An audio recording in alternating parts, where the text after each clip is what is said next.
दोस्तों, जब से कतर ने भारतीय नौसेना के 8 रिटायर्ड नेवी ऑफिसरों को फांसी की सजा सुनाई है, जभी से ही भारत ने कतर के खिलाफ एक के बाद एक एक्शन लेने शुरू कर दिए हैं। पहले तो भारत की तरफ से कतर का दाना पानी बंद किया गया और अब भारत ने कतर के ऊपर से अपनी निर्भरता को धीरे धीरे पूरी तरीके से खत्म करना शुरू कर दिया है। और हाल ही में ही भारत की सबसे बड़ी एलएनजी कंपनी यानी कि पेट्रोनेट ने कतर के साथ एक मेगा एलएनजी की डील को पेंडिंग में डाल दिया है और कतर के साथ हर साल होने वाली 1 मिलियन टन एलएनजी की खरीद को भी भारत ने करने से बिल्कुल साफ साफ मना कर दिया है। और भारत के साथ जब कतर का धंधा पूरी तरीके से चौपट होना शुरू हो गया, इसी बात को देखते हुए अब कतर भारत के कट्टर दुश्मन देश यानी कि चाइना के पास पहुंच चुका है। और आज खबर निकलकर ये सामने आई है कि कतर हर साल भारत से दुगनी एलएनजी यानी कि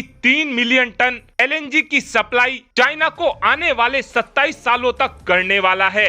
ऐसे देखा जाए तो इस समय चाइना और जापान ये दो ऐसे देश हैं जो सबसे ज्यादा कतर से एलएनजी की खरीद को करते हैं। इसी कारण जब कतर को भारत से डील नहीं मिली तो इनको किसी न किसी देश को तो अपनी एलएनजी चिपकानी ही थी। और अगर आज चाइना के साथ कतर की ये डील साइन नहीं होती तो जो कतर आज अमीर बना घूमता है वो कतर आज पूरी तरीके से घुटनों पर आ जाता।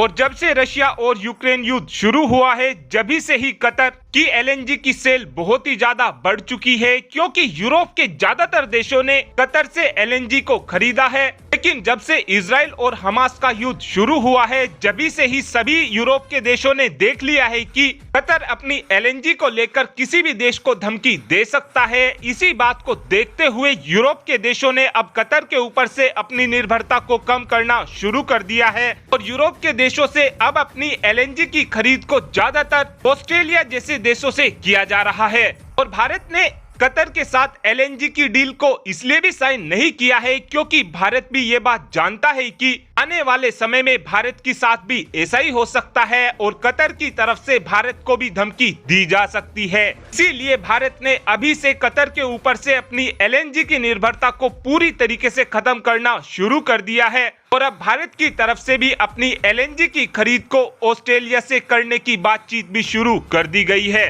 और आने वाले समय में हमें यह भी देखने को मिल सकता है कि भारत और ऑस्ट्रेलिया के बीच एलएनजी को लेकर कोई बड़ी डील भी साइन हो जाए।